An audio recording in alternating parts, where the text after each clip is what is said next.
What's up, everyone? Hope you're all doing great. Remember, to laugh a little, it's good for the soul. Welcome back to Darkest Dark Web Horror Stories. I love reading your comments, so feel free to say hi, share suggestions, or just lurk. Don't forget to show your support by liking the video and subscribing if you haven't already. And with that said, enjoy the stories.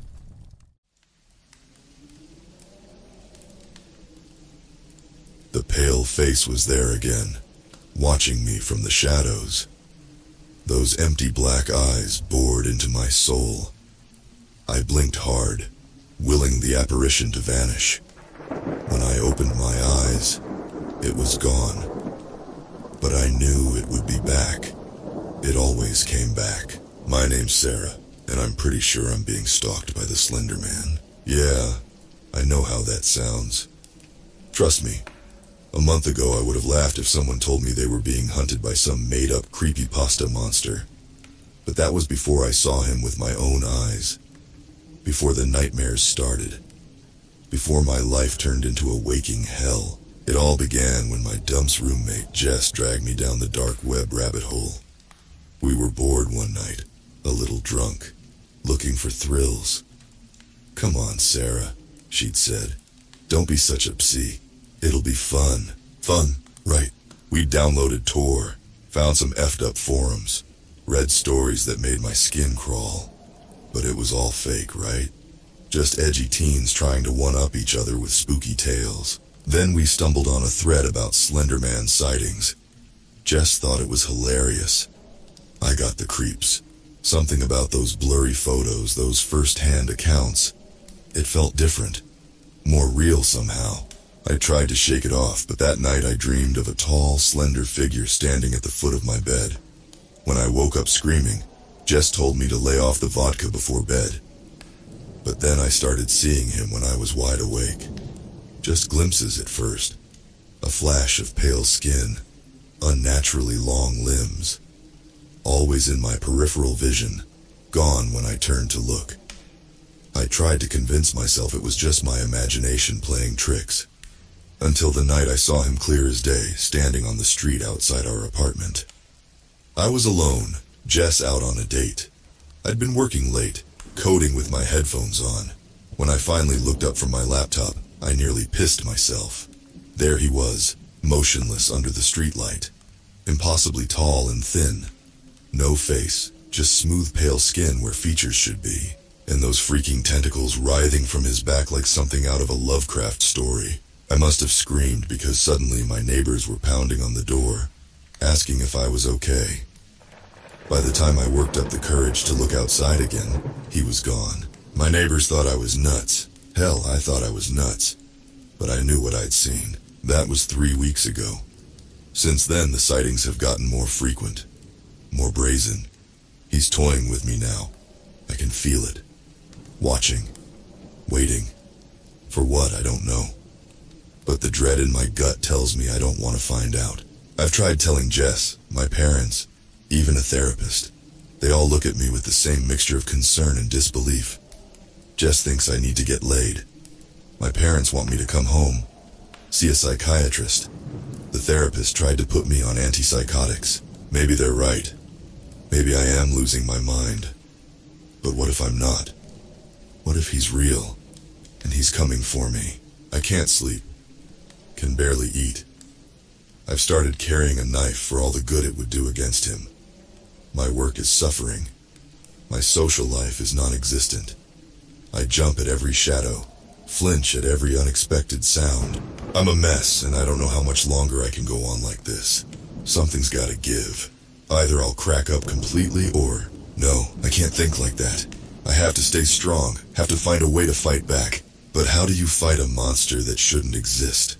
How do you kill a nightmare made flesh? I don't have answers. All I know is that he's out there, watching, waiting, and sooner or later he's going to make his move. God help me when he does. I woke up in a cold sweat, heart pounding. Another nightmare. They're getting worse, more vivid. In this one, those tentacles were wrapping around my throat, squeezing.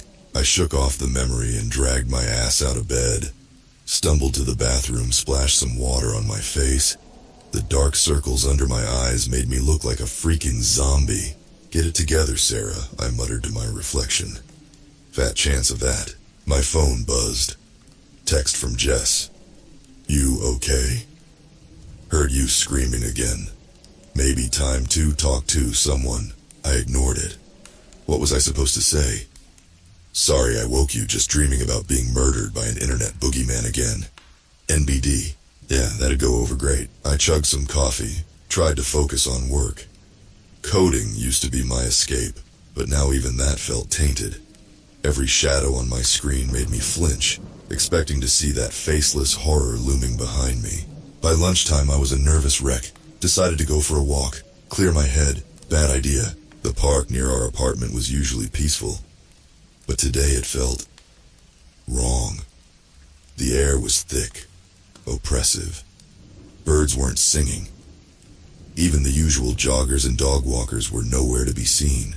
That's when I saw him, standing between two ancient oaks, still as a statue. But I knew he was watching me. I could feel those non-existent eyes boring into me. I ran, didn't stop until I was back in my room, door locked, blinds drawn, curled up in bed, shaking like a leaf. This can't go on. I'm losing it. There has to be a way to end this nightmare. Wait, the thread where we first read about him. Maybe there are answers there. Other people who've seen him, who've survived. I fired up Tor, found the forum again. Spent hours reading every post, every comment.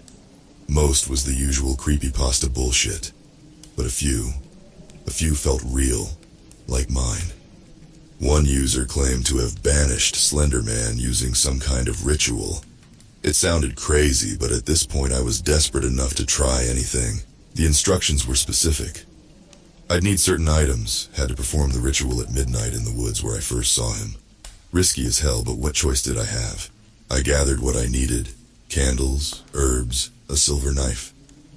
Waited until Jess was asleep, then snuck out. The woods were pitch black, every twig snap making me jump. Found a clearing. Set everything up with shaking hands. As I started the chant, the air grew heavy. Static filled my ears. And then, he was there. Looming over me, tentacles writhing. I wanted to scream, to run.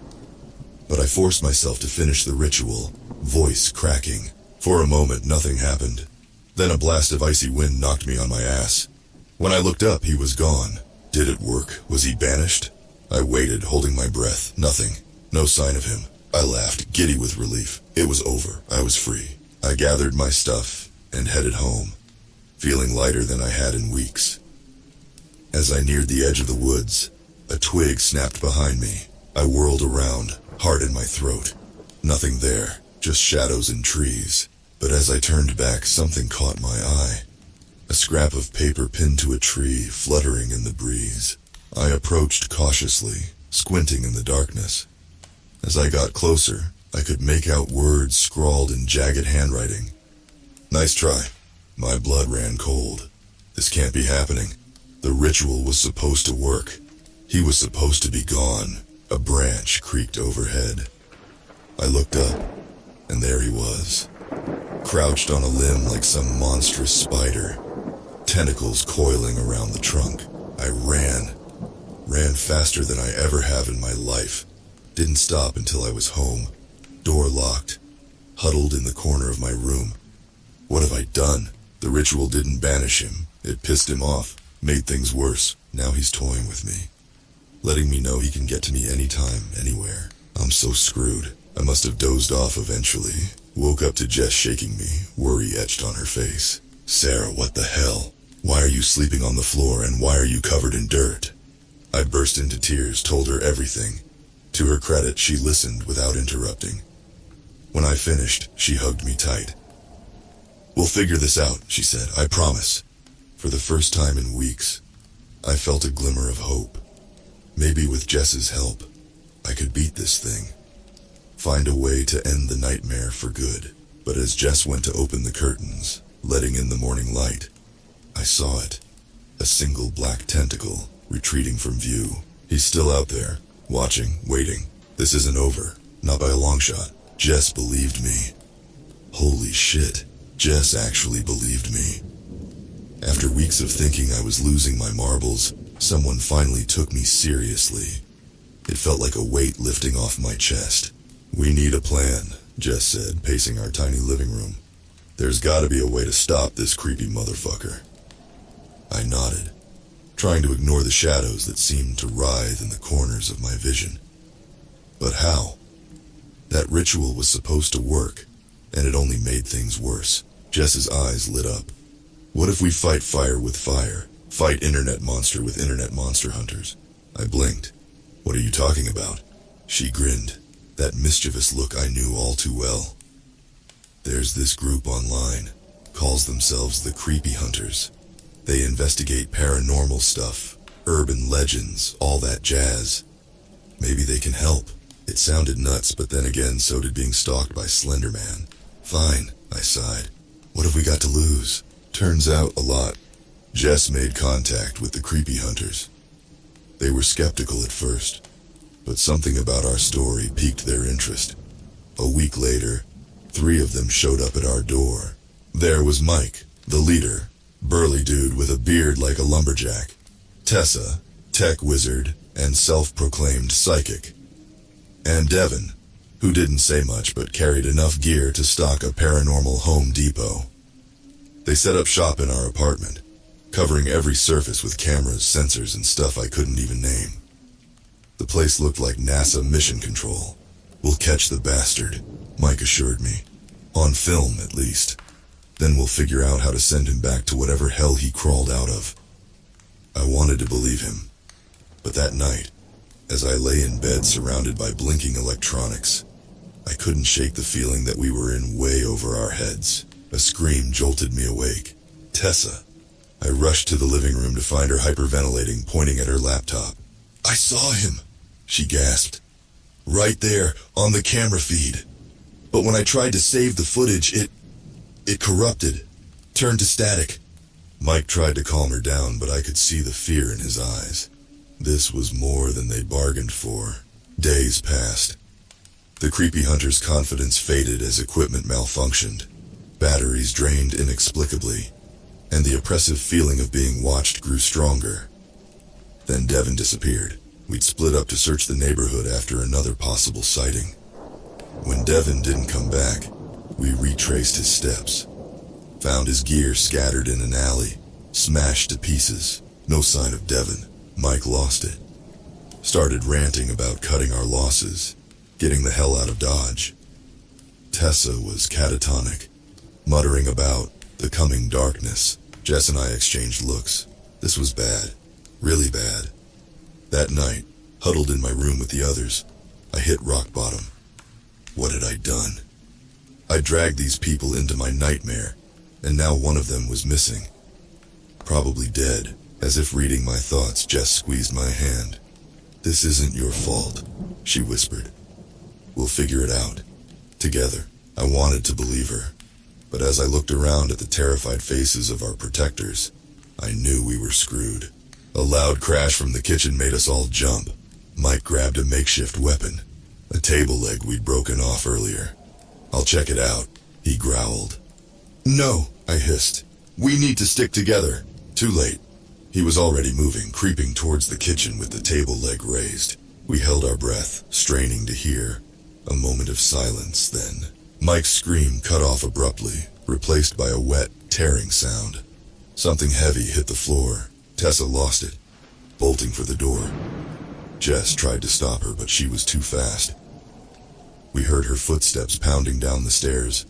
Then silence. Just me and Jess now, trapped in my room listening to something moving around our apartment.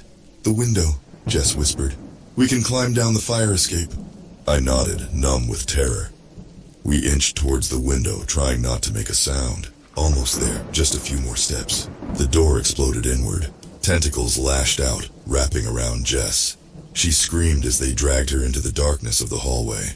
"Sarah, help me!"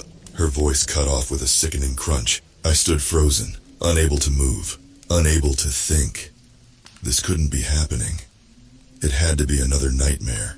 but the coppery scent of blood filling the air told me it was all too real. He stepped into view then, tall, slender, faceless. Those writhing tentacles reached for me, dripping with my best friend's blood.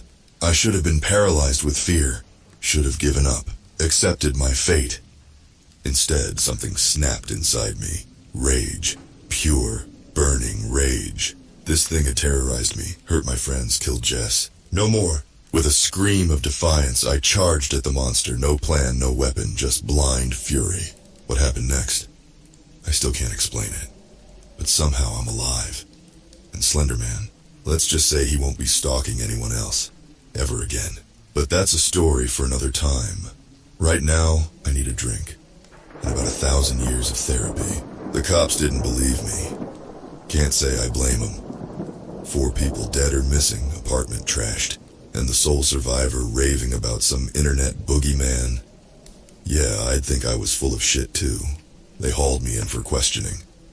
Hours under those harsh lights, detectives taking turns grilling me. I stuck to my story. What else could I do? The truth was crazier than any lie I could cook up. So let me get this straight, Detective Ramirez said, rubbing his temples. You're saying a fictional character came to life and murdered your friends? I nodded, too drained to argue. I know how it sounds, but it's the truth. He sighed, closing his notebook.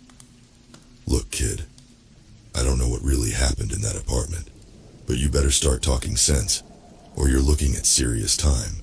They let me go eventually. Lack of evidence, they said.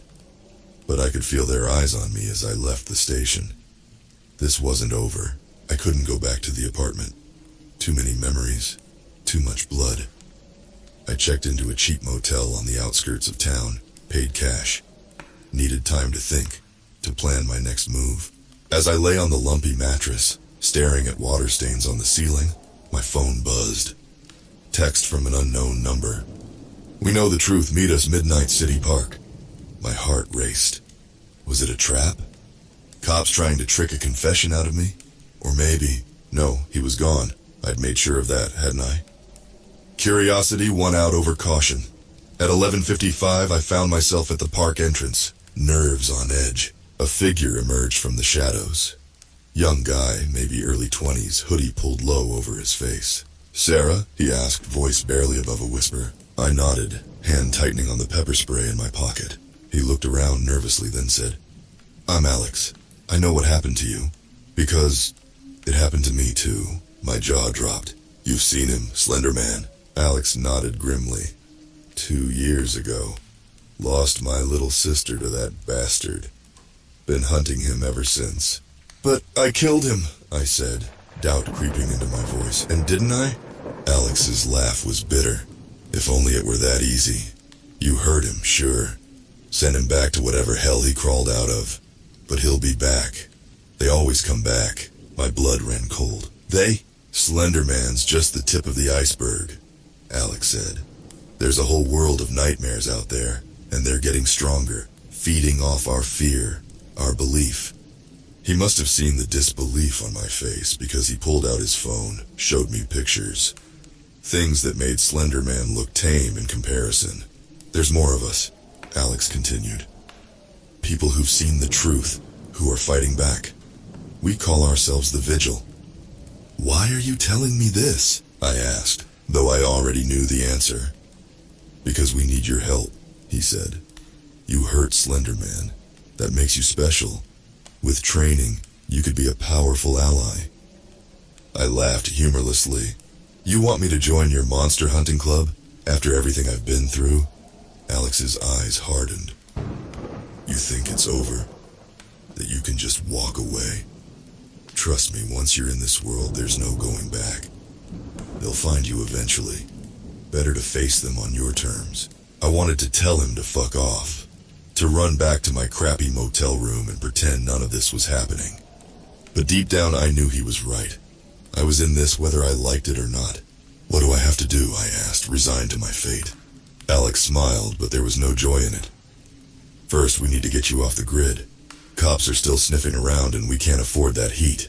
He handed me a burner phone and a wad of cash. There's a safe house in the mountains. Address is programmed in the phone. Get there, and we'll contact you with next steps. I took the phone, mind reeling. And then what? Then, Alex said, we teach you how to fight monsters. As I drove out of town that night, everything I knew left behind. I couldn't shake the feeling that I was making a huge mistake. But what choice did I have? If Alex was right, the nightmare was far from over, and next time, I'd be ready. The safe house was a rundown cabin, miles from civilization. As I pulled up, I saw movement in the windows. Someone was inside. Heart pounding, I approached the door. It swung open before I could knock. A familiar face greeted me. Impossible, but there she was. Took you long enough, Jess said with a grin. I stood there speechless. My dead best friend, alive and well. How? I finally managed. Jess's smile faded. It's complicated. Come inside. We have a lot to talk about. As I followed her into the cabin, I realized my life had changed forever.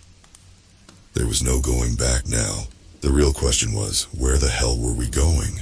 I stared at Jess, my mind struggling to process what I was seeing. She looked different. Harder somehow, with a scar running down her left cheek that hadn't been there before. You're supposed to be dead, I said, my voice barely a whisper. Jess sighed, running a hand through her hair. Yeah, about that. It's complicated. No shit, I snapped. I saw you die, Jess. I heard your bones crack. How the FCK are you standing here? She flinched at my words, pain flashing across her face. You're right. I did die.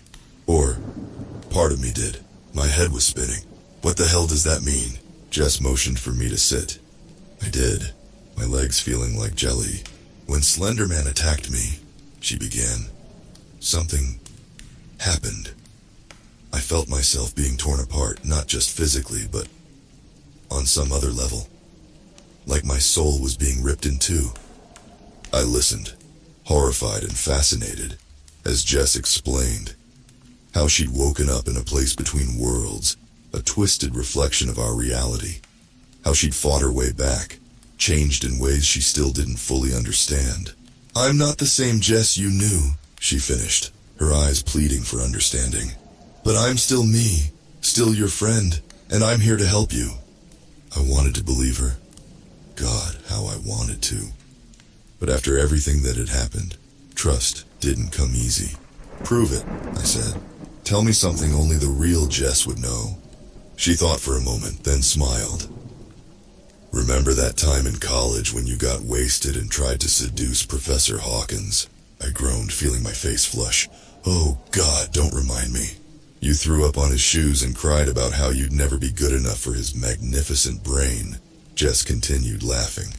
Okay, I said, feeling a smile tug at my lips despite everything. I believe you. The tension in the room eased a bit. Jess reached out, hesitantly taking my hand. Her touch was cool, but undeniably real. I'm sorry I couldn't come to you sooner, she said. It took time to pull myself together, literally. I squeezed her hand, fighting back tears. I thought I'd lost you. You almost did, she replied softly. But I'm tougher than I look.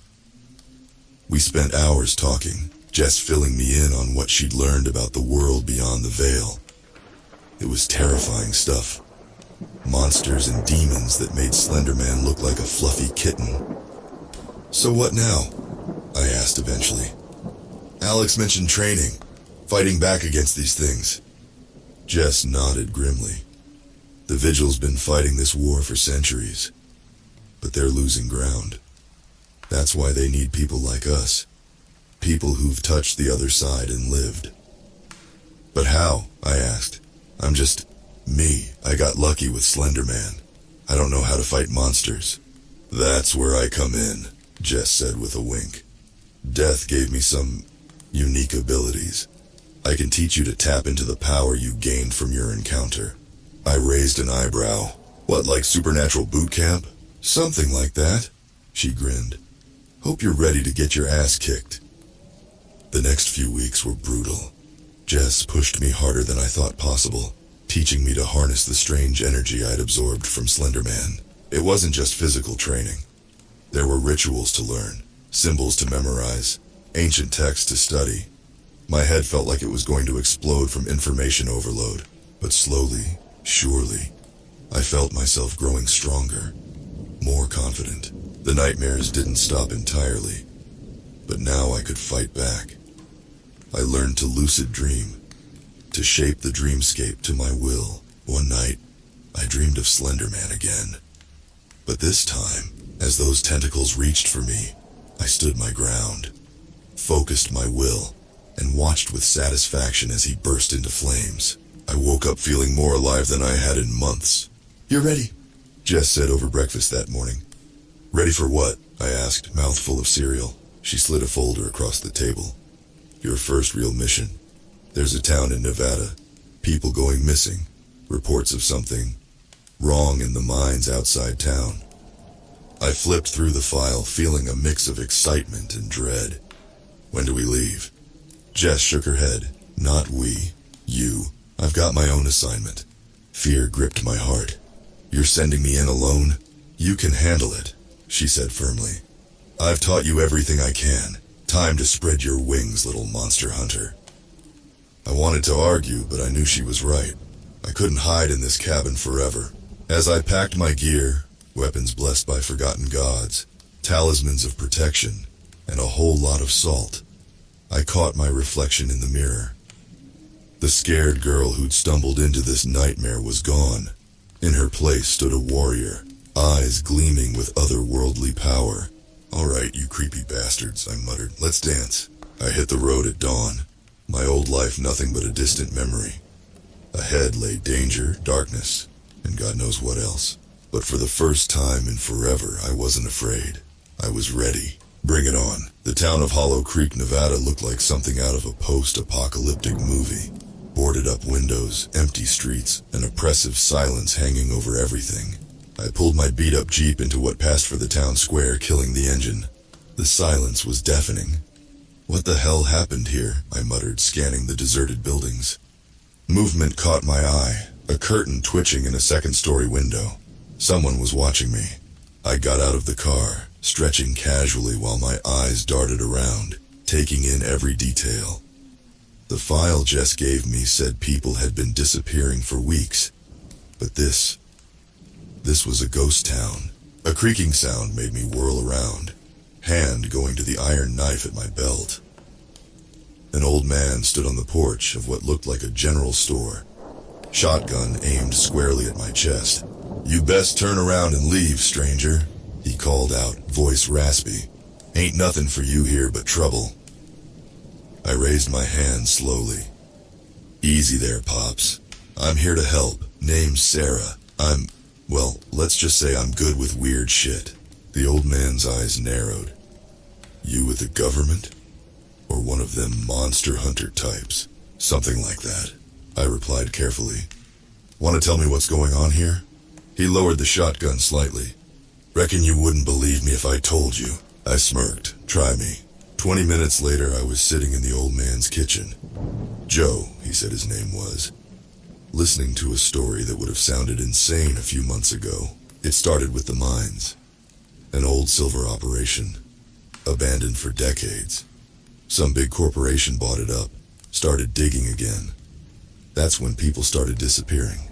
At first it was just miners, Joe said, hands shaking as he poured himself another whiskey. Then townsfolk, kids, my granddaughter. I reached out, squeezing his gnarled hand. "I'm so sorry. What happened next?" Joe's eyes went distant. "Them that was left, they tried to leave. But something wouldn't let them. Cars wouldn't start. Phones dead. And at night, the screaming from the mines." He broke down then, shoulders shaking with silent sobs. I let him cry, my mind racing. Whatever was in those mines, it was big. Nasty. Maybe more than I could handle alone, but I was all these people had. "Joe," I said gently, "I need you to round up anyone left in town. Get them somewhere safe. A church, maybe. I'm going to check out those mines." He looked at me like I was insane. Maybe I was. But I had a job to do. The mines loomed ahead, a gaping maw in the mountainside. Even from here, I could feel the wrongness emanating from them. My skin crawled, every instinct screaming at me to run. I ignored it, checked my gear one last time. Salt, iron, silver bullets, thanks, Jess, and a whole lot of courage I wasn't sure I actually felt. Here goes nothing, I muttered, flicking on my headlamp and stepping into the darkness. The deeper I went, the worse it got. The air grew thick, oppressive. Whispers echoed from the shadows, just on the edge of comprehension. I rounded a corner and stopped dead. The tunnel opened into a massive cavern, and in the center, holy shit, I breathed, a pulsing, writhing mass of something. Tentacles? Roots? I couldn't tell, but wrapped in its embrace were dozens of cocoon-like structures, and inside, people, still alive from the muffled screams I could hear. I fought down the urge to vomit, forcing myself to think, how the hell was I supposed to fight this thing? That's when I saw her, a little girl, no more than 8 or 9, struggling weakly in one of the cocoons near the edge of the mass. Joe's granddaughter. Screw planning. I had to act. I sprinted forward, iron knife in hand. The thing sensed me coming. Tentacles lashed out, trying to ensnare me. I dodged, slashed, feeling the blade sink into alien flesh. It screamed. The sound nearly split my skull, but I pressed on, reached the girl, started cutting her free. I've got you, I panted. You're going to be okay. Her eyes flew open, and I stumbled back in horror. Where pupils should have been, there was only inky blackness. She smiled, revealing rows of needle-sharp teeth. We've been waiting for you, Sarah. The cavern erupted into chaos. Cocoons burst open, releasing not people, but things. Twisted parodies of human form, all teeth and claws and hungry eyes. I was surrounded, outnumbered, and in way over my head. Fuck, I spat, readying myself for the fight of my life. Should have stayed in college. As the horde closed in, I sent up a silent prayer. Not to God, I wasn't sure I believed anymore. But to Jess, to Alex, to anyone who might be listening. Little help here, guys? Then the world exploded into violence and blood, and there was no more time for prayer. Blood. So much blood. On my hands, my face, soaking through my clothes. Some of it mine, most of it not. I stumbled out of the mine entrance, gasping for clean air. Behind me, inhuman shrieks echoed from the depths. But I'd done it. Somehow, against all odds, I'd survived. The thing in the cavern, some kind of elder god or demon, I still wasn't sure, was dead. Or as close to dead as something like that could be. The twisted creatures it had created from the townspeople. I tried not to think about what I'd had to do to them. I collapsed on the ground, every muscle screaming in agony.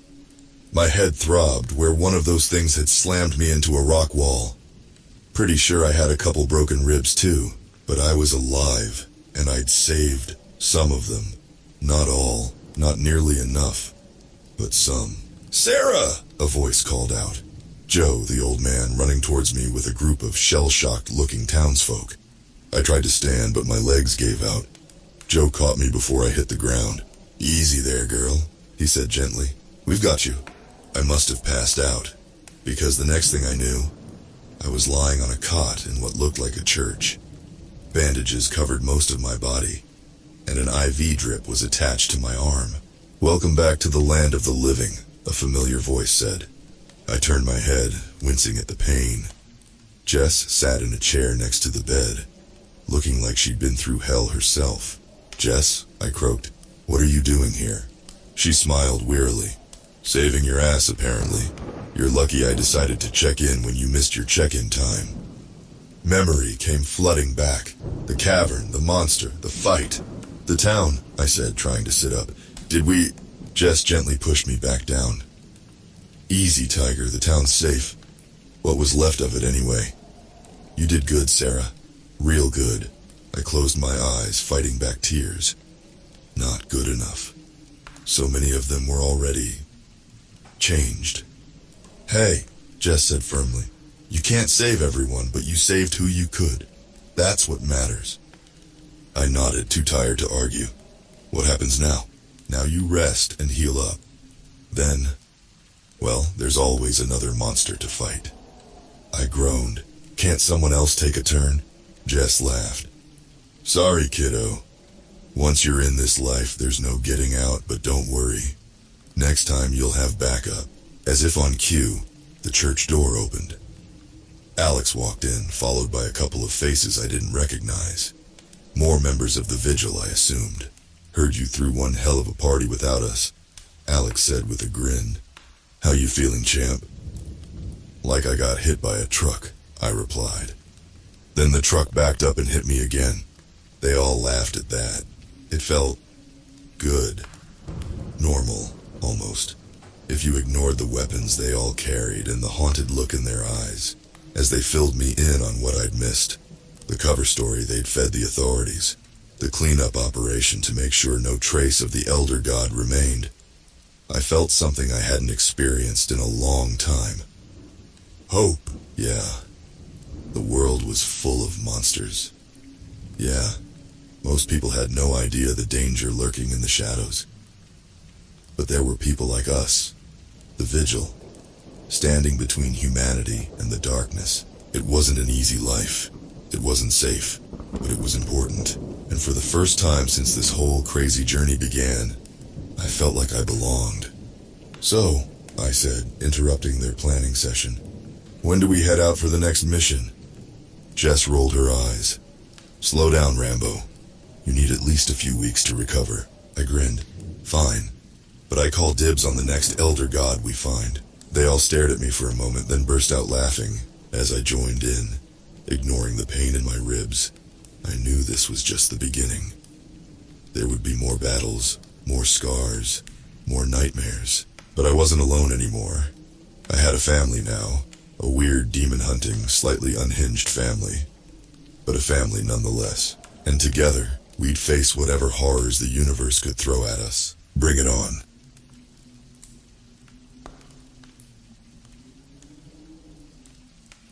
It all started with a link, a dark web forum. That's how these things usually start, right? Someone gets a wild idea, maybe a little bit drunk or high clicks on a link, and suddenly the most reckless, boneheaded thing seems like a brilliant plan. That's how we found ourselves standing in front of the old asylum on Halloween night. The asylum was a husk of its former self. Decaying walls, shattered windows, and graffiti covered the crumbling stone exterior. The place had been abandoned for years, left to rot on the edge of town. Nobody came here, not even the cops. But there we were, 5 idiots with nothing better to do. I remember how the moonlight hit the building, casting long shadows that twisted and writhed like they were alive. This is a bad idea, I muttered under my breath. But Sam, the ringleader of our little gang, just grinned at me like the idiot he was. Don't be a pussy, Jake. It's just an old building. What are you scared of? The Bunny Man gonna get you? We all knew the legend of the Bunny Man. Everyone in town did. The story went that some psycho escaped from the asylum years ago, dressed in a bunny suit, and started hacking up people with an axe. They say he still roams the woods, especially around the asylum, waiting for dumbass kids like us to wander in. But that's all it was, right? A legend. A ghost story. The kind of crap parents tell their kids to keep them out of trouble. At least that's what I told myself as we broke the lock on the old gate and snuck inside. The air inside the asylum was thick with the scent of mold and decay. The walls were peeling, and the floor was littered with debris, broken glass, rusted metal, old medical equipment left to rot. The place was a maze of dark hallways and empty rooms, each one more unsettling than the last. Sam led the way, flashlight beam bouncing around like a jittery ghost. The others followed, laughing nervously, trying to make light of the situation. But I couldn't shake the feeling that we were being watched. Every creak and groan of the old building set my nerves on edge. Let's split up, Sam suggested, and I could see the fear flicker in everyone's eyes. but no one wanted to be the chicken, so we all agreed. "Meet back here in 15 minutes, Sam said, and we all nodded like the idiots we were. I ended up paired with Liz, the quiet girl who never really said much. She stuck close to me as we ventured down one of the long, dark corridors. The silence was suffocating. Every footstep echoed, and the further we went, the colder it got. It was like the asylum itself was swallowing us whole. We found an old operating room, the kind they used to do lobotomies in. The sight of the rusty tools still lying around made my stomach turn. Liz shivered next to me. "Let's get out of here," she whispered, and for once, I agreed with her. But just as we turned to leave, we heard it, a faint scratching noise coming from the hallway. "Did you hear that?" Liz's voice was shaky, and I nodded, not trusting myself to speak. We stood there frozen, listening as the scratching grew louder, closer. My heart was pounding in my chest, my hands slick with sweat. "Probably just a rat," I tried to reassure her, but I didn't believe it for a second. We slowly backed out of the room, flashlight beams sweeping the hallway. But the corridor was empty. Just as I was about to suggest we head back to meet the others, the light flickered and went out. "Shit!" I cursed, fumbling with the flashlight, but it wouldn't turn back on. We were plunged into darkness, and that's when we heard the whisper, a low, guttural voice that sent chills down my spine. "Get out!" Liz grabbed my arm, her nails digging into my skin. "We need to go, now."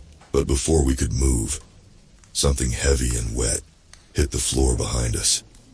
The sound was unmistakable, the sickening thud of raw meat. We turned slowly, and in the dim light filtering through the cracked windows, we saw it, a figure, tall and looming, dressed in what looked like a filthy, blood-stained bunny suit. Its head was cocked to one side, and in its hand, it held an axe, the blade dripping with something dark and viscous. The bunny man was real. I couldn't breathe. The world seemed to close in around us, the air thick with fear. The bunny man stood there, staring at us with those empty, hollow eyes. The mask, if it was a mask, was matted with dried blood and dirt.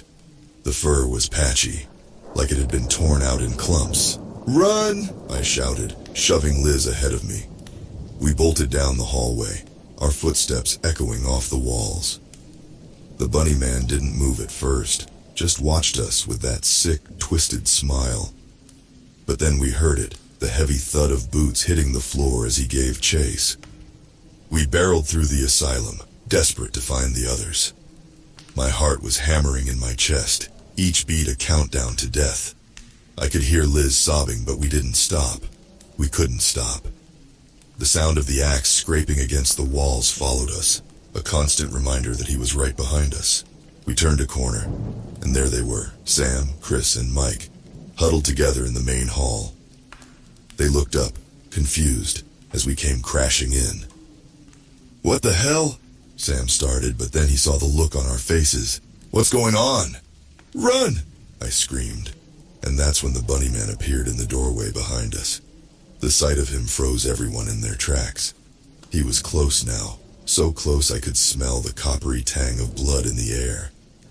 Sam was the first to react, grabbing a broken piece of wood from the floor and swinging it at the bunny man. But it was like hitting a brick wall. The bunny man barely flinched, just swatted Sam aside like he was nothing. I grabbed Liz's hand, pulling her towards the stairs. "Upstairs, go!" I shouted, and the others followed, panic setting in. We took the stairs two at a time, the old wood creaking dangerously beneath our weight. We burst onto the second floor, slamming the door behind us.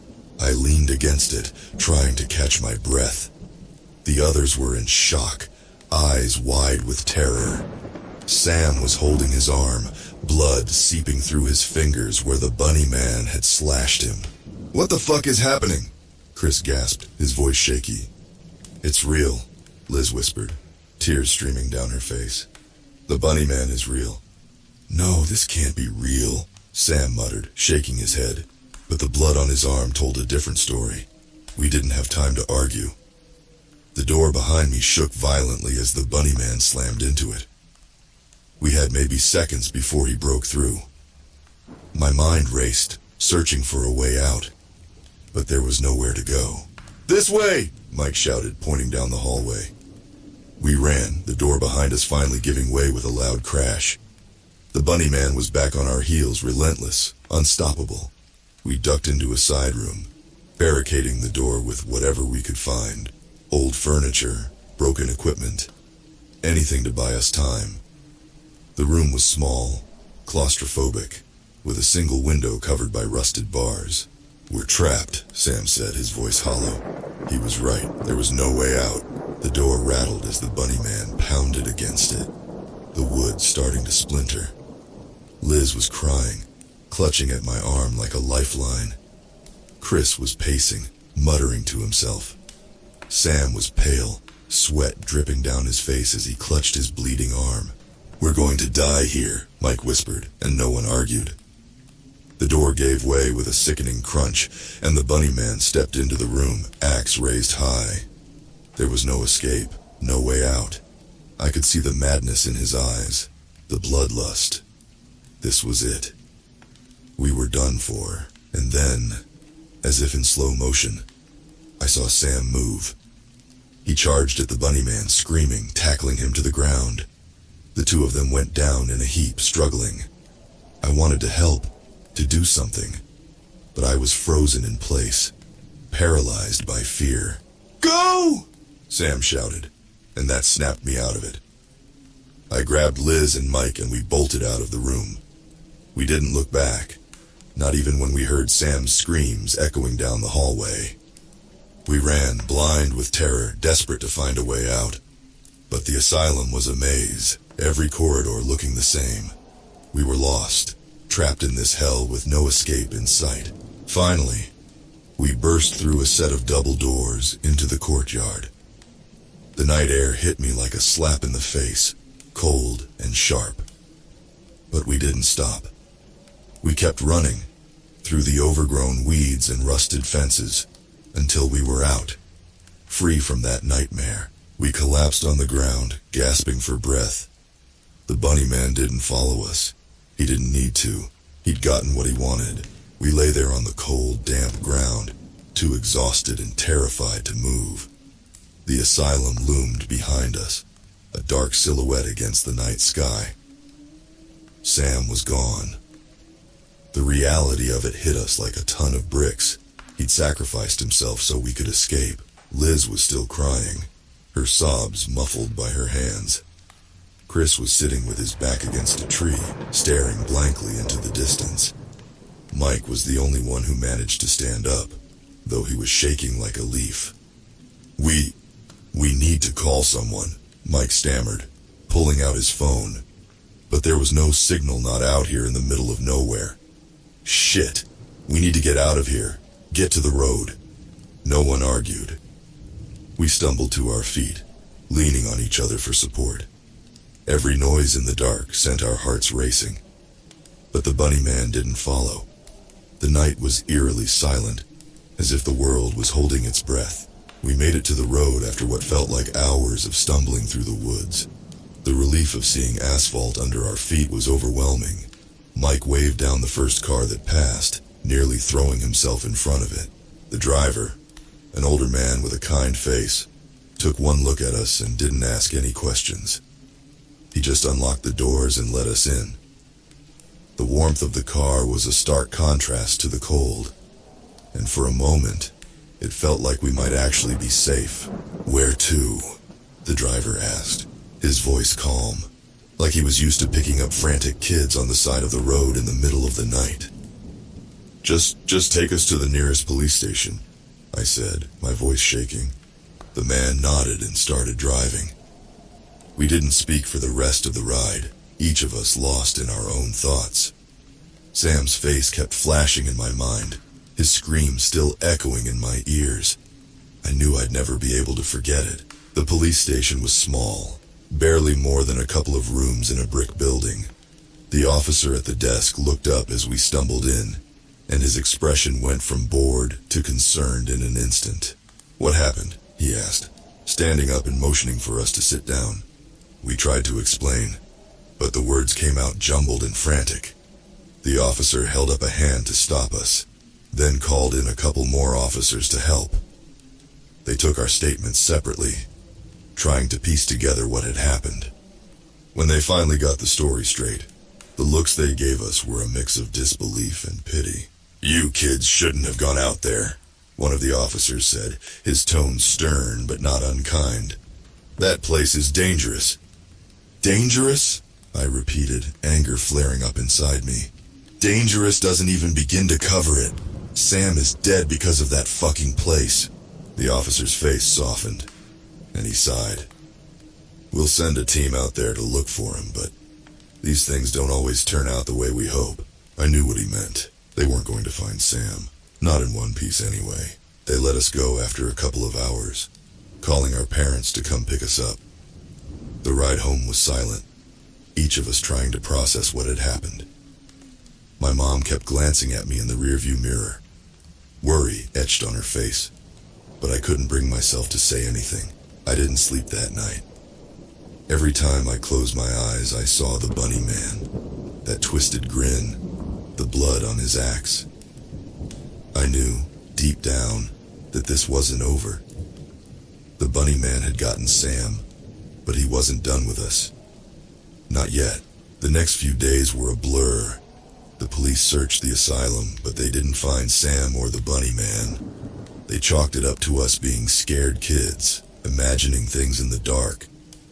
They didn't believe us, not really.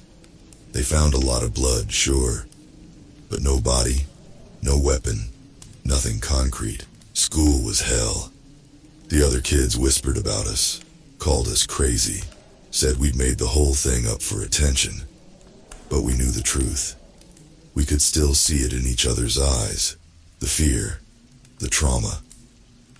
Sam was gone, and it was our fault. Liz stopped coming to school altogether. She was a mess, barely eating, barely sleeping. Mike and Chris tried to move on, tried to pretend like everything was normal, but I could see the cracks forming. We were all falling apart. And then the dream started. At first it was just me. I'd wake up in the middle of the night, drenched in sweat. The image of the bunny man burned into my brain. I'd see him standing at the foot of my bed, the axe dripping with blood, that sick grin plastered on his face. But it didn't stop there. The dreams got worse, more vivid. I could smell the blood, feel the cold metal of the axe against my skin. I'd wake up screaming, convinced he was right there in the room with me. I wasn't the only one. Liz called me one night, her voice shaking. "He's in my house, Jake. I can hear him." I tried to calm her down, told her it was just a dream. But I knew it wasn't that simple. The bunny man wasn't just some story anymore. He was real, and he was haunting us. We started seeing him everywhere. At school, in the hallways, in the reflection of a window. Just a glimpse, a flash of that dirty bunny suit, those hollow eyes. But when we'd look again, he'd be gone. We were losing our minds. The fear was eating us alive, gnawing away at whatever sanity we had left. Chris started drinking, trying to drown out the nightmares. Mike withdrew, barely speaking to anyone. Liz was a ghost of herself, pale and gaunt, jumping at every little noise. We tried to stick together, but it wasn't enough. The bunny man was always there, lurking in the shadows, waiting for us to slip up. And then, one night he took Liz. I woke up to a phone call from her mom, frantic, saying Liz was gone. Just gone. No sign of a struggle, no note, nothing. It was like she just vanished into thin air, but I knew better. The bunny man had come for her, just like he'd come for Sam, and he wouldn't stop until he had all of us. Liz's disappearance shattered whatever fragile hold we had left on reality. The police launched a search, but I knew they wouldn't find her. Not alive, anyway. the same way they didn't find Sam. They said all the right things about how they'd do everything they could, how they wouldn't give up, but their eyes told a different story. They didn't believe us. No one did. The dreams got worse after that. Every night, without fail, I'd wake up in a cold sweat, the bunny man's face looming over me, his breath hot and rancid on my skin. It was like he was inside my head, feeding off my fear, growing stronger with each passing day. Chris stopped going to school altogether. I'd go by his place, try to get him to come out, but he'd just sit there, staring at the wall, bottle in hand. He wasn't drinking to forget anymore. He was drinking to numb the terror, to keep the bunny man at bay. Mike was the only one who seemed to be holding it together, but I knew it was just a front. He was just as scared as the rest of us, maybe more. He started talking about getting out of town, leaving everything behind. "We need to run, Jake," he said one night, his eyes wide with desperation. "Before he gets us too, but where could we go?" The bunny man wasn't tied to the asylum anymore. He was everywhere, a constant shadow at the edge of our vision, a whisper in the dark. There was no escaping him. We were trapped. The night Chris died, I was at home, staring blankly at the TV, not really watching anything. My phone buzzed on the table, and I almost didn't answer it. But something made me pick it up. It was Mike, his voice panicked. "Jake, you need to get to Chris's house, now." I didn't ask questions. I just ran, heart pounding in my chest. By the time I got there, it was too late. The front door was wide open, hanging off its hinges. The living room was a mess. Furniture overturned, the TV smashed. There was blood, so much blood. It was splattered across the walls, pooling on the floor, and in the middle of it all was Chris, or what was left of him. His body was torn apart, limbs twisted at unnatural angles. His face was frozen in a mask of terror, eyes wide, mouth open in a silent scream. And carved into the wall above him, in dripping, bloody letters, were the words, "I'm coming for you next." I stumbled back, bile rising in my throat. Mike was standing in the doorway, pale as a ghost. "We need to get out of here," he whispered. And for once, I didn't argue. We ran. We didn't know where we were going. Just away from that house. Away from the horror that had unfolded inside. But no matter how far we ran, I knew we couldn't outrun what was coming. We found ourselves in an old diner on the outskirts of town, the kind of place where the floors were sticky, and the coffee tasted like burnt rubber. But it was open, and we needed somewhere to think, somewhere that wasn't haunted by the memory of what we'd just seen. Mike sat across from me, staring into his coffee cup like it held the answers to all our problems. His hands were shaking. I couldn't blame him. Mine were too. "He's picking us off one by one," I said, my voice barely more than a whisper. It was the first time I'd said it out loud, the first time I'd acknowledged the truth we'd both been avoiding. Mike nodded, but he didn't look up. "We have to fight back, Jake. We can't just keep running." "Fight back? How? Chris was torn apart. Liz is missing. Sam. We don't even know what he did to Sam. How the hell do we fight back against something like that?" Mike finally looked up, and the desperation in his eyes was gone, replaced by something colder, harder. "We lure him out. We make him come to us, and we end this." The idea was insane. Every instinct I had screamed at me to just keep running, to get as far away from this town as possible. But deep down, I knew Mike was right. Running hadn't saved Chris. It hadn't saved Liz or Sam. The bunny man wasn't going to stop until we were all dead. "How?" I asked, though I wasn't sure I really wanted to know the answer. Mike pulled out his phone. The screen cracked and smeared with blood. He typed something in and slid it across the table to me. I looked down and felt my stomach drop. It was a map of the asylum. "We go back," Mike said, his voice steady. "We go back to where this all started. He's tied to that place somehow. We find him there and we kill him. The idea of going back to that hellhole made my skin crawl. But what other choice did we have? The bunny man was playing a game, and the only way to win was to break the rules. We'll need weapons, I said, trying to ignore the way my hands were shaking. And a plan. Mike nodded, already thinking ahead. We'll go to my dad's place. He has guns, knives, whatever we need.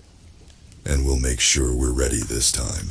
The diner felt like a safe haven, a bubble of normalcy in the middle of the nightmare we were living. But it couldn't last. The longer we stayed, the more I felt like we were being watched. Like the bunny man was just outside, waiting for us to let our guard down. So we left, driving in silence to Mike's dad's house. It was empty. His dad was out of town as usual, but that was a good thing. It meant we didn't have to explain what we were doing, why we were raiding the basement for anything that could be used as a weapon. Mike handed me a shotgun, cold and heavy in my hands. I'd never shot a gun before, but there was no time for practice. We loaded up on ammo, grabbed a couple of hunting knives, and stuffed our pockets with whatever else we could find. Are you sure about this? I asked as we stood in the driveway, the asylum looming in the distance like a dark, silent sentinel. Mike looked at me, his eyes hard.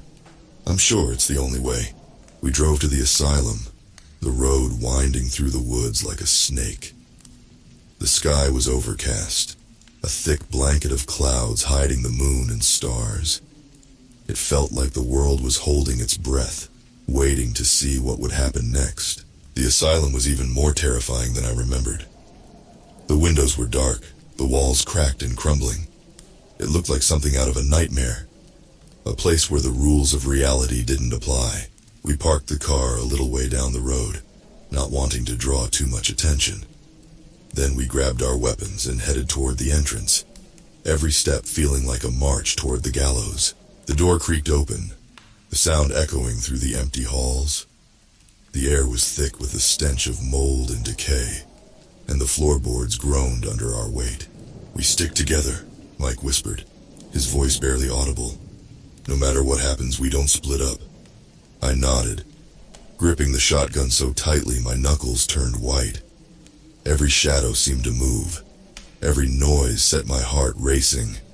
But we kept going, deeper into the asylum, searching for any sign of the bunny man.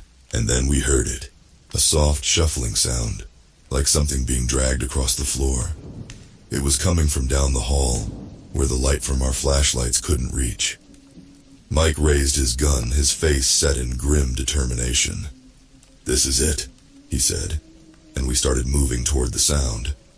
The hallway was long and narrow, the walls closing in on us as we walked. The sound grew louder, more distinct. It wasn't just shuffling now, it was breathing, heavy and labored, like something in pain. We rounded the corner and there he was. The bunny man stood at the end of the hall, his back to us. Something large and dark cradled in his arms. He was muttering to himself, his voice low and guttural, like an animal. Mike didn't hesitate. He raised the gun and fired. The sound of the shot was deafening in the enclosed space, and the bunny man staggered forward, dropping whatever he was holding. But he didn't fall. He turned slowly to face us, his eyes glowing in the darkness. "Run," I whispered, but Mike was already pulling the trigger again.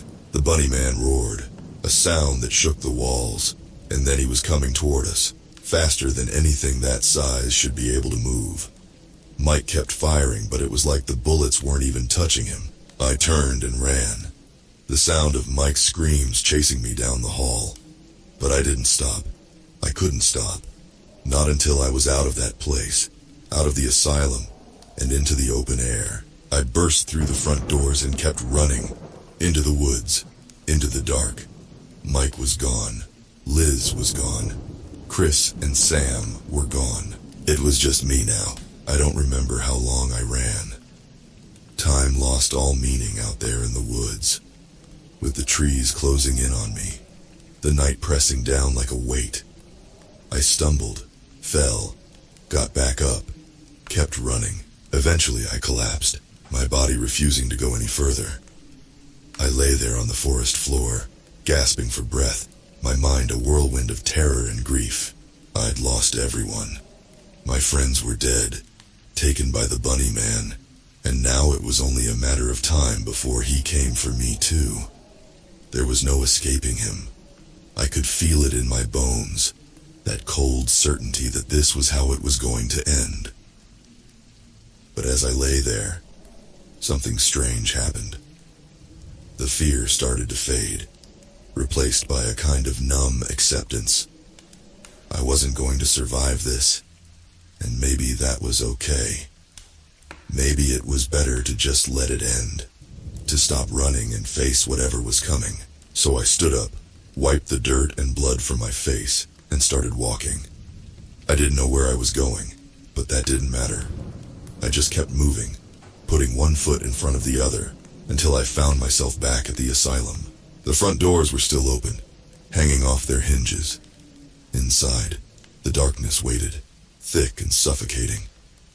I stepped inside, the air heavy with the scent of death and decay. My flashlight flickered, casting long shadows on the walls, and then I saw him.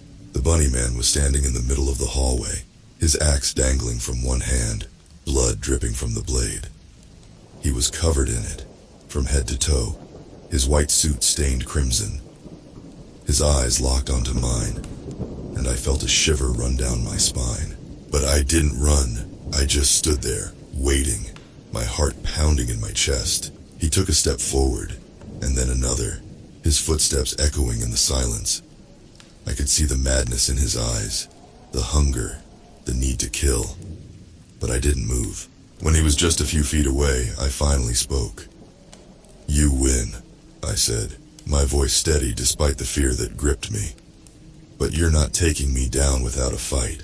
And then I charged at him, the last of my strength fueling one final desperate attack. The axe came down and everything went black.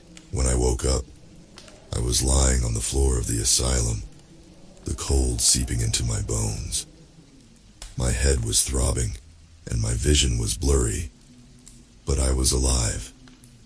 Somehow, against all odds, I'd survived. The bunny man was gone. There was no sign of him, no blood, no axe, nothing. It was like he'd never been there at all.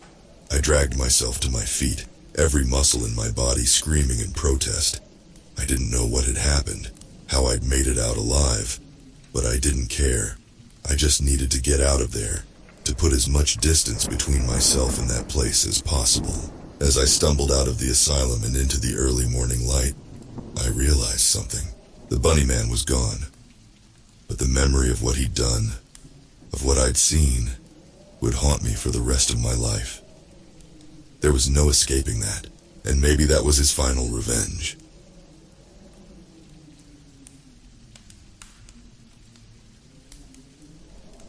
In the grimy, neon-lit underbelly of Portland, Oregon, I found myself in a place called the Tugboat Brewery, nursing a beer and an obsession. The Mothman, a creature of urban legend, a harbinger of doom, had sunk its metaphorical claws into my brain, and I couldn't shake it loose. I'm not your average conspiracy nut. I don't wear a tinfoil hat or rant about lizard people. But the Mothman, it was different. Real sightings, real disasters. Something about it rang true, like a distant bell tolling in the night. It all started when I stumbled across a post on the dark web. Some hacker had leaked classified documents, mentioning sightings of a large, winged creature in the Pacific Northwest. The timing lined up with weird occurrences, power outages, animal mutilations, even a bridge collapse. I couldn't ignore it. I took a swig of my beer, the bitter taste grounding me. My laptop screen glowed with forums and maps, a web of information I'd been building for weeks. I was close to something. I could feel it. Suddenly, a message popped up on my screen. An anonymous user, going by the name Red Eyes. "You're digging in dangerous places." My fingers hovered over the keyboard, a chill creeping up my spine. "Who are you?" "Someone who knows about the things you're looking for." The things that see you when you're looking for them. I hesitated, then typed my response. I want to know more. Then meet me tomorrow night. The Witch's Castle, Forest Park. The screen went blank. I leaned back, my heart pounding. The Witch's Castle, an old stone structure in the heart of Portland's forest. Graffitied and eerie. A shiver ran through me. I was playing with fire, but I couldn't stop now. I was in too deep. The next night I found myself trudging through Forest Park, the beam of my flashlight cutting through the inky darkness. The trees loomed overhead, their branches like skeletal fingers reaching for the sky. I tried to shake off the creeping unease, focusing on the task at hand. The Witch's Castle was a local legend, a stone structure built in the 1930s, now covered in graffiti and surrounded by urban myths. As I approached, the hairs on the back of my neck stood up. The air felt charged, electric. I swept my flashlight over the stone walls, the beam landing on a figure standing in the shadows. They stepped forward, revealing a hooded sweatshirt and a pair of reflective sunglasses at night. I raised an eyebrow. Red eyes, I presume. They nodded, pushing their hood back to reveal a shock of red hair. A woman, younger than I expected. She pulled off her sunglasses, her eyes glinting in the moonlight. "You're playing a dangerous game," she said, her voice barely above a whisper. "I'm not playing," I replied, my voice steady. "I want to know about the Mothman. I want to know what's happening." She studied me for a moment, then pulled out a folded piece of paper from her pocket. "This is a list of dates and locations," she said, handing it to me. "Sightings, incidents. You'll see the pattern." I scanned the list, my pulse quickening. Power outages, animal mutilations, even a bridge collapse, all within the past few months, all within a 100-mile radius. "What does it mean?" I asked, looking up at her. She hesitated, then said, "I think something big is coming. Something catastrophic." Before I could respond, a sudden rustling echoed through the trees. We both froze, listening. It grew louder, closer. Red Eyes' eyes widened, reflecting a flash of white in the darkness. "Run," she whispered. I didn't need to be told twice. I turned and bolted, heart pounding in my ears. Whatever was out there, I didn't want to stick around to find out. As I ran, I could swear I heard the sound of wings beating against the night sky. But I didn't look back. I just kept running, the list clutched tightly in my hand. I spent the next few days holed up in my apartment, poring over the list Red Eyes had given me. I cross-referenced the dates and locations with news reports, mapping out each event. The pattern was undeniable, a spiral, centering around Portland, closing in tighter and tighter. My apartment was a mess of printouts, scribbled notes, and empty coffee cups. I barely slept, my mind racing with each new connection. The power outages formed a line, the animal mutilations a circle, and the disasters, a bridge collapse, a building fire. They marked the points where the line intersected the circle. I rubbed my eyes, the grit of sleepless nights making them burn. I needed more information. I needed to talk to someone who'd seen the Mothman. A name kept popping up in my research. Old Man McNally. A recluse living out in the sticks. He'd reportedly seen the Mothman multiple times. Most people dismissed him as a crazy old coot, but I had to talk to him. I grabbed my keys and headed out, driving along the winding roads leading out of the city. McNally's place was deep in the woods, a rundown shack that looked like it might collapse in the next strong wind. As I pulled up, I saw the old man sitting on his porch, whittling away at a piece of wood. He looked up as I approached, his eyes sharp despite his age. "What do you want?" he growled. "I want to know about the Mothman," I said, standing at the foot of his porch steps. He snorted. "You one of those conspiracy nuts?" "No," I lied. "I'm just curious. I heard you've seen it." He studied me for a moment, then nodded. "Fine, but you ain't gonna believe me." I climbed the steps and sat down next to him. "Try me." He started talking, his voice low and gravelly. He told me about the first time he saw it, a huge winged creature with glowing red eyes. He told me about the strange occurrences that followed, the eerie silence of the animals, the unexplainable fear that gripped him. As he spoke, I felt a chill run down my spine. His descriptions matched the reports I'd read, the patterns I'd seen. But there was something more in his voice, a raw, primal fear that made my blood run cold. Suddenly his eyes widened, his gaze fixed on something behind me. I turned, following his line of sight. There, in the distance, stood a figure tall, dark, with wings folded behind it. My heart pounded in my chest. The Mothman. I stood frozen, my heart hammering against my ribs. The Mothman was a silhouette against the gray sky, its wings folded behind it like a grim reaper's cloak. Then, in a blink, it vanished. I turned back to Old Man McNally, but he was already on his feet, shuffling into his shack. "You need to leave," he called over his shoulder. "It's not safe here." I didn't need to be told twice. I hurried back to my car, my hands shaking as I fumbled with the keys. I could feel it, the same primal fear McNally had described. I needed to get out of there. I sped down the winding roads, my mind racing. The Mothman was real. I'd seen it. And if the pattern held, its appearances meant something catastrophic was coming. I pulled over at a rest stop, my breath coming in ragged gasps. I needed to warn someone, but who would believe me? I needed proof. I needed to catch the Mothman on camera. I dug out my phone, scrolling through my contacts until I found Red Eye's number. She answered on the third ring. "I saw it," I breathed into the phone. Silence. Then, where? McNally's place. It was there, then it vanished. She cursed under her breath. "You need to be careful. It's dangerous." "I need to get it on camera," I said, my resolve hardening. "I need proof." She hesitated, then said, "Fine, but you can't do it alone. Meet me at the old mill outside Springfield. We'll set up a camera there." I hung up, my heart still pounding.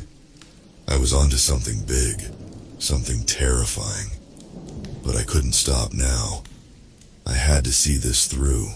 The old mill was a crumbling ruin, surrounded by dense forest. I met Red Eyes there, her red hair hidden under a dark hood. She had a bag slung over her shoulder, filled with cameras and tripods. We set up the cameras, pointing them at the mill. If the Mothman appeared, we'd catch it on film. Then we waited. Hours passed. The night grew cold, the silence oppressive. Then, suddenly, a rustling echoed through the trees.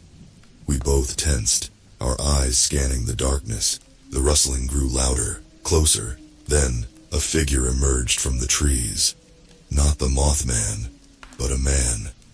He was tall, dressed in black, his face obscured by a hood, and he was holding a gun. My breath caught in my throat as the man stepped closer, the gun glinting menacingly in the moonlight. Red Eyes grabbed my arm, her fingers digging in tightly. "Who are you?" I demanded, trying to keep my voice steady. The man stopped a few feet away, his face still hidden by the hood. "You've been poking your nose where it doesn't belong," he said, his voice a low growl. I glanced at Red Eyes. Her eyes were wide, but she didn't look scared. She looked angry. "You're one of them, aren't you?" she spat. "The ones trying to cover this up." The man chuckled, a sound that sent a chill down my spine. "Cover up what? Some local legend? A few strange occurrences?" "The Mothman," I said, my voice firm. "We've seen it. We know something's coming." The man's grip tightened on the gun. "You don't know anything," he snarled. "And you're not going to. This ends now." He raised the gun, pointing it at us. My heart pounded in my chest. We were out of time. Suddenly, a loud screech echoed through the night. The man froze, his eyes widening. Behind him, a dark figure rose from the trees.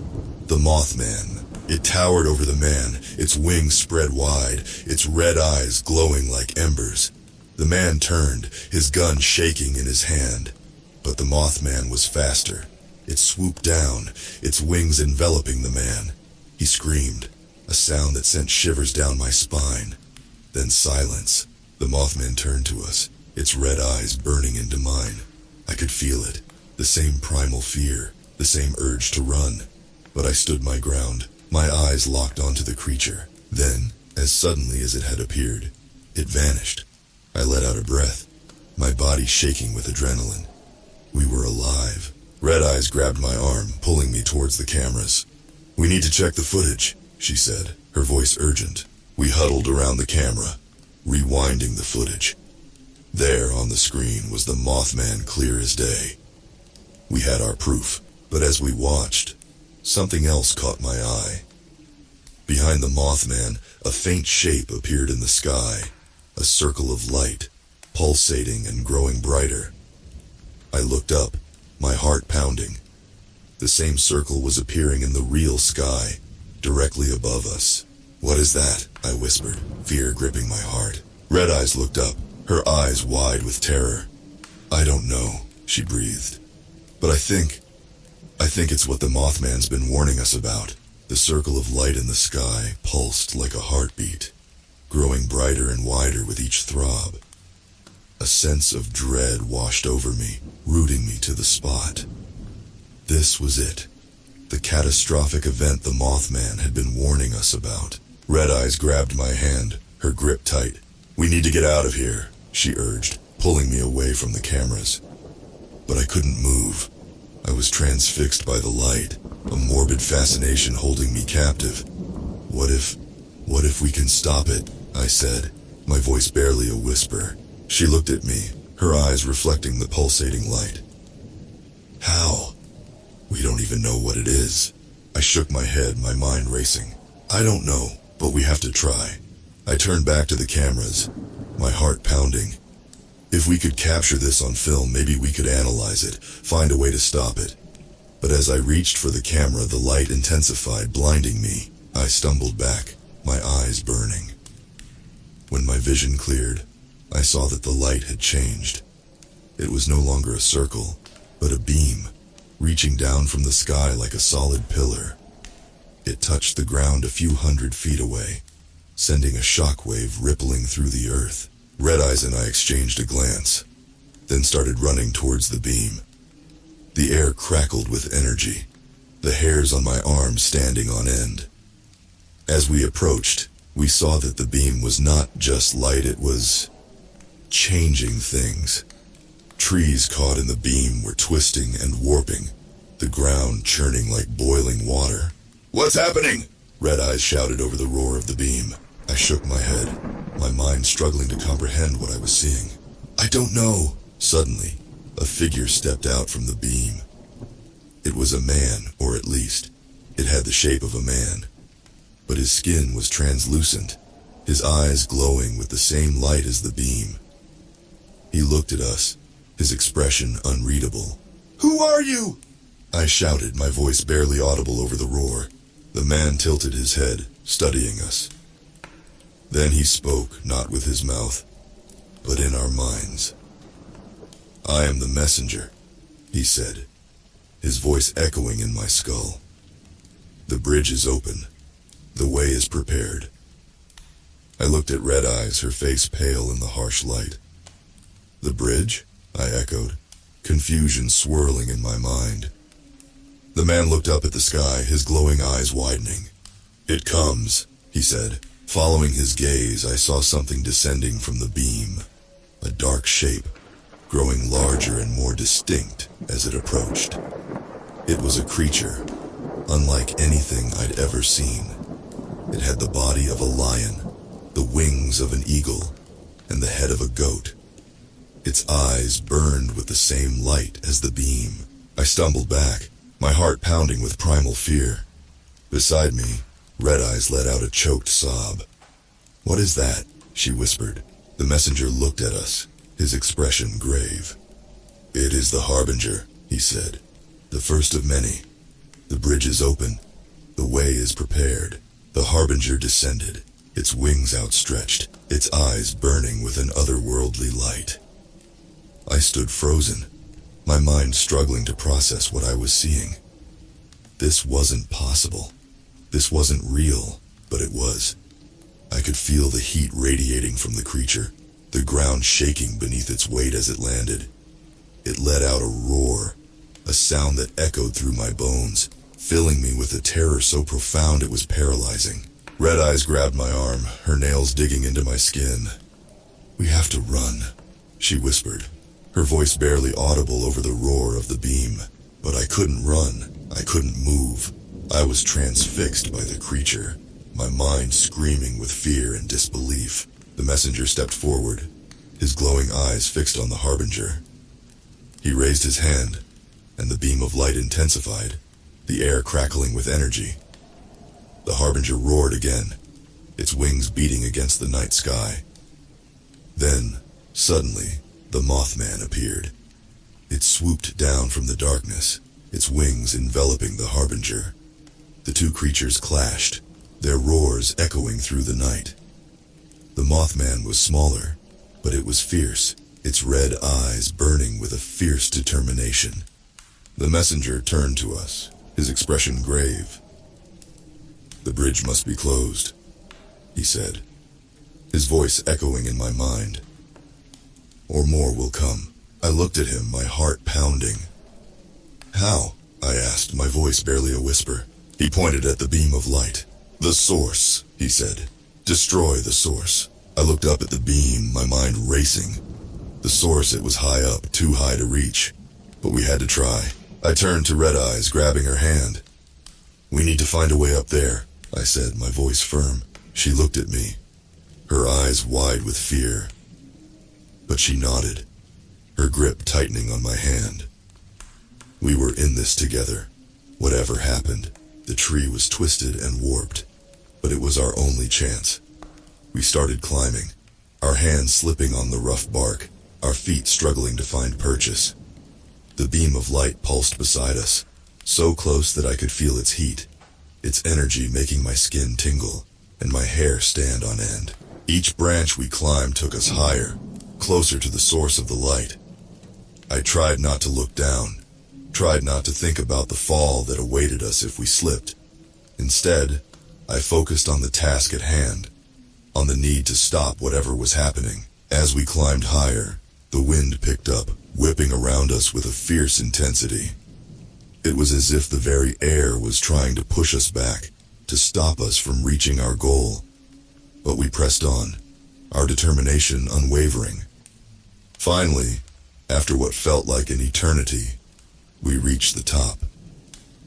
The source of the light was a pulsating orb, suspended in mid-air, its surface shimmering like liquid gold. It was beautiful, in a terrifying sort of way. A raw, uncontrolled power that seemed to defy the laws of nature. I turned to Lily, her face illuminated by the orb's glow. "Ready?" I asked, my voice barely audible over the howling wind. She nodded, her jaw set with determination. "Let's do this," she said. I reached out, my hand shaking as I touched the orb. Pain exploded through my body, a searing, blinding agony that left me gasping for breath. But I didn't let go. I gritted my teeth, my fingers digging into the orb's surface, and pulled. The orb shattered, the light exploding outwards in a blinding flash. I was thrown back, my body tumbling through the air before hitting the ground with a bone-jarring thud. Darkness claimed me, pulling me under into a deep, dreamless sleep. When I woke up, it was daylight. The beam of light was gone.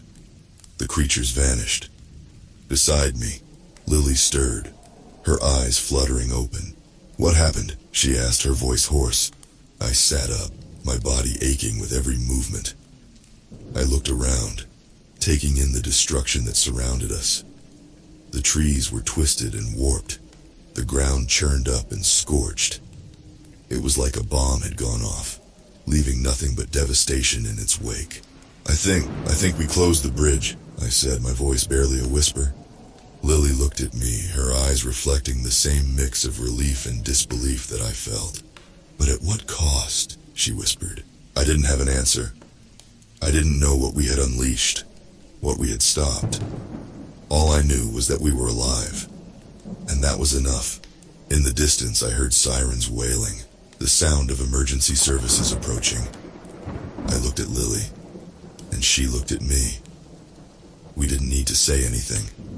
We just took each other's hand and waited, ready to face whatever came next, together.